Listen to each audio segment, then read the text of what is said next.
Hello, everybody.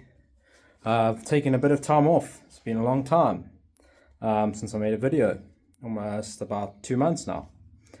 I took a bit of a hiatus. Been very busy. Moving into a new house, getting settled in. And just enjoying. So I think I thought it was time for another video again. And I think it's a good start to just talk about the state of Spurs currently. There's no getting away that since I made my last video, the form has been absolutely dreadful. And it's been quite bad through the whole season. We won one game in December in the Premier League against Southampton 5-0. And then our first Premier League win again came away to Brentford on Sunday, 2-0. Every other game since then, we have not collected all 3 points. We got a draw against Wolves, but every other game, we lost. And a lot of those games we had 3 points at some stage of the game, and then threw it away. So, but in between that, we've had pretty good cup games. Progressed to the FA Cup, won the first leg of the semi-final against Liverpool, got comfortably straight to the round of 16 of the Europa League, not having to go through an extra game to get to the last 16. So actually in Europe and in cup competitions, we've been pretty solid, but the league form has dropped off a cliff. We find ourselves in 14th in the league. And that win against Brentford was actually quite important because we could have been very close to the drop zone, to the relegation zone, if we had lost to Brentford. So it's really good that we actually did win that game. Because Brentford away is not actually a very easy place to go, but we basically nullified them there. Jed Spence won the man of the match, and it was easy to see why. He was keeping Bryan Mbeumo quite quiet, which is no mean feat. Bryan Mbeumo is a very good right winger, linked with many top clubs, and probably will get a move in the summer. Or, as I say, in the Southern Hemisphere, at the end of the season, in what's our winter, he'll get a move in that big transfer window. That's maybe a better way to phrase it, the big transfer window. So, where do we stand at this point? Well, I think the league is basically done, unfortunately. I think finishing, probably aiming for, somewhere between 10th and 12th would probably be decent for the league. You're not going to qualify for Europe within the league.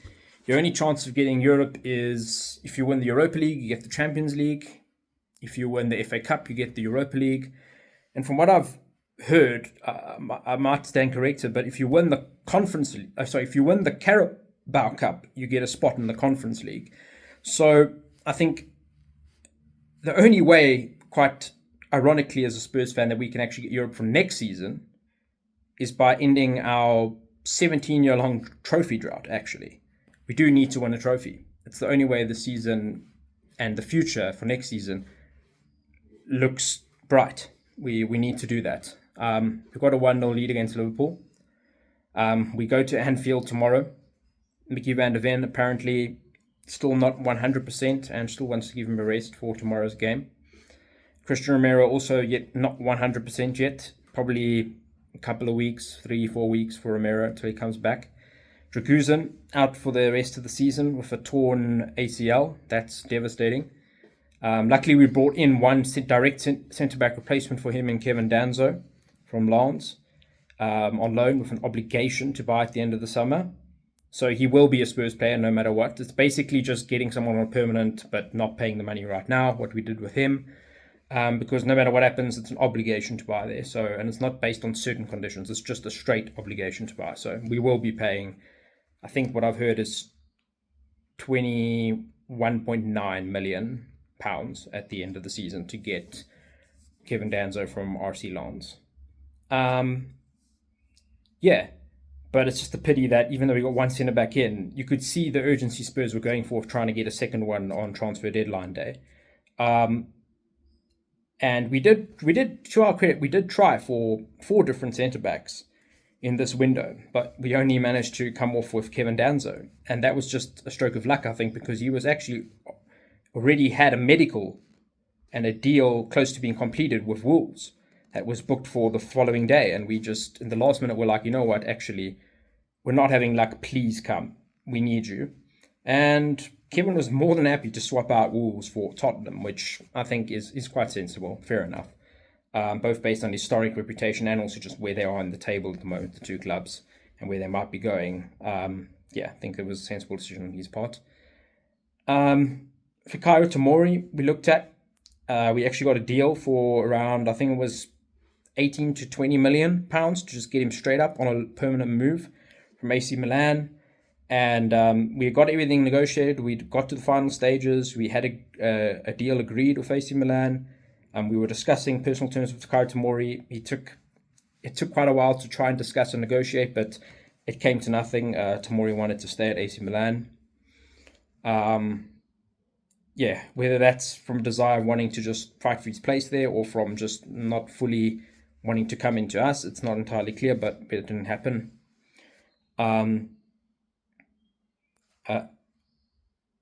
Mark Gay from Crystal Palace, we put a cheeky 70 million bid in on deadline day. Crystal Palace didn't want to sell him. Apparently the 70 million is actually quite close to the valuation that Crystal Palace have for Mark Gay at this point. Probably if you'd throw an extra 5 mil, 10 mil on, you would have got Mark Gay. But I think apparently the major stumbling block to that kind of move getting any further than Spurs just submitting a monstrous bid is that Crystal Palace said they don't have time to replace Mark Gay if he leaves right on transfer deadline day, which is fair enough. I understand that.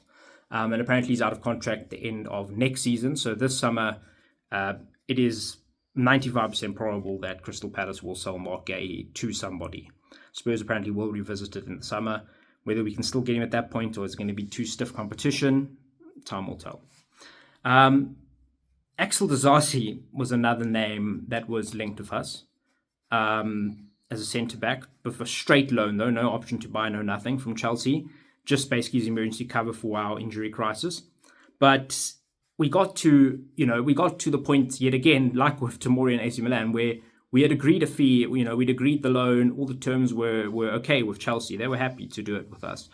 But Disasi, early on in the window, already had agreed personal terms with Villa and was just waiting for them. And true as Bob, on deadline day, in the last final hours, Axel Disasi did go to Aston Villa on loan. So, and then finally, like I said, we got Kevin Danzo.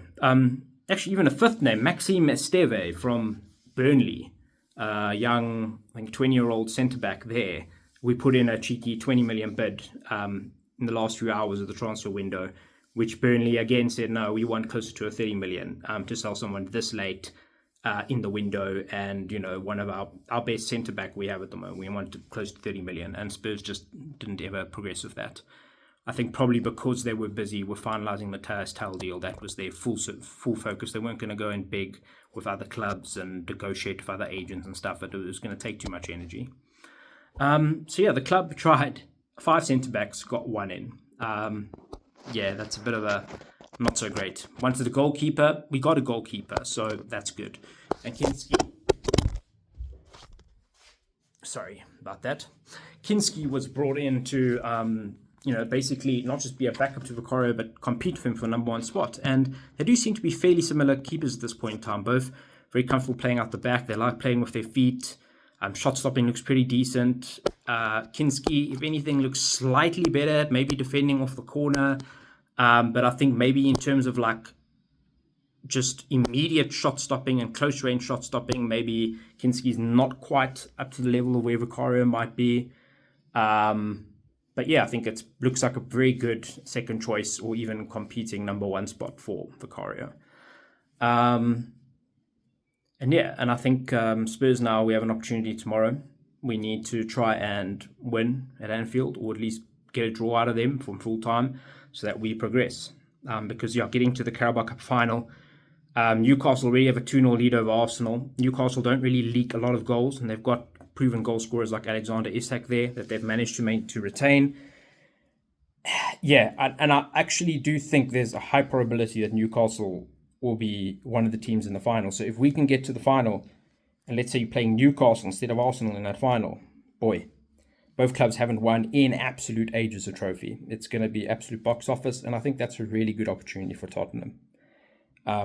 That's a really good opportunity. That's probably the best opportunity we'd have to get a trophy. We just need to draw or beat Liverpool in normal time tomorrow. That's literally all we need to do. You can even grind out an ugly 0-0 if you want, or a 1-1. You just need to get it over the line. Yeah, and as for Europa League, that's gonna be coming on. Apparently, we're gonna play either Midtjylland, Real Sociedad, Galatasaray, or AZ Alkmaar in the round of 16. AZ Alkmaar is probably the easiest of those. Midtjylland's also pretty easy. I think Galatasaray and Real Sociedad are fairly difficult. I think the one I want the least of those is probably Galatasaray, actually. I think I fancy our chance the least if it's Galatasaray, but we'll see. Let's see.